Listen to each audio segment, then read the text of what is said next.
Dallas, Texas ever overcome its long and shameful history of racism and injustice against the poor and people of color? Will it ever establish a reputation for even-handed and colorblind fairness? During the past 3.5 years, Making the Walls Transparent, Justice Watch, and other concerned citizens have provided a steady stream of critical information to the news media, numerous Dallas County District judges, as well as other elected officials in Dallas and Austin, Texas, pointing out the prosecution misconduct, the perjured, implausible, inconsistent, and oftentimes contradictory of allegations made by the police in the reports and in the criminal complaints, affidavits, and testimony given in open courts by the so-called victim witness, ex-girlfriend Kathy Watkins. Prior to and since his election, District Attorney Craig Watkins and his staff have also been made aware of the egregious red flags surrounding Sharif's indictments and prosecution, which was initiated by the previous racist and corrupt administrations of Bill Hill and his minion Toby Shook. During Craig Watkins' election campaign, he stated goal was to turn things upside down to put on an end to these sorts of activities. That's a tall task for anyone, especially the first African American ever elected to the district attorney's office in the state of Texas. Despite some improvements made by Mr. Watkins in reviewing cases involving DNA samples, there are still other cases on the books of wrongful prosecution and convictions that do not have DNA samples available. Many of these cases, like that of Lakeith, Amir-Sharif, doesn't have nor requires DNA tests for the defendant's innocence to be proven. So the public continues to wait and watch to see if Mr. Watkins will make good on his campaign promises and big talk of changing the Dallas DA office mode, an operation, from the way his predecessor did things, which has thus far produced 15 exonerations and counting, and now has the entire nation looking at Dallas County wondering what the hell is going on. It's a well-known fact that the former Dallas DA, Henry Wade, and Bill Hill didn't care if there was some doubt.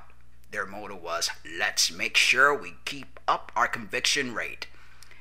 If Mr. Watkins does make good on his promises, it will mean preventing Sharif and other defendants like him from being unjustly prosecuted and railroaded to prison, at a cost to the defendant, their families, and loved ones, and to the taxpayers of Texas, that has yet to be calculated, but which surely exceeds tens of millions, not to mention the unimaginable pain, suffering, and human misery endured by the wrongfully convicted and their families over the years as the defendants try to prove they're innocent.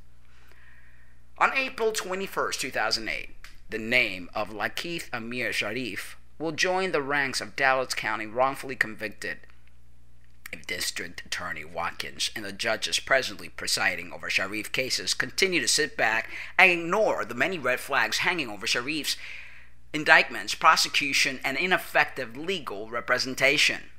Implausible, inconsistent, and contradictory allegations made by the alleged victim witness and ex-girlfriend's named Kathy Watkins and the police, and prosecution misconduct surrounding the charges against Sharif as a result of much information that have had nothing about the trump of charges currently pending against Sharif. The case of Lakeith Amir-Sharif epitomizes why Dallas County, Texas leads every other state in the country in the numbers of citizens wrongfully convicted. Sharif's case exposes the great injustice occurring in many Texas courts, and particularly everything that still plagues the Dallas justice system.